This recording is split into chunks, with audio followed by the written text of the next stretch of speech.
తెలియజేస్తున్నాను. ఇక్కడ ఇది ప్రభుత్వ భూమి అన్నారు. ప్రభుత్వ భూమి అంటే ఏంది? ఇక్కడ దౌర్జన్యం చేయడం ఏంది? ఇది గుడిలకు ఆడాలని కూర్చడమా?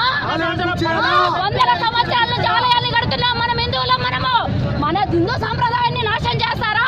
మీకు దమ్ము ఉంటే ఎక్కడ దౌర్జన్యం జరుగుతుందో, ఎక్కడ అక్రమ నిర్మాణాలు ఉన్నాయో అవన్నీ తొలగించండి. ఆ రోజు మేము భూమిని స్థలాన్ని క్లీన్ చేసి మీకు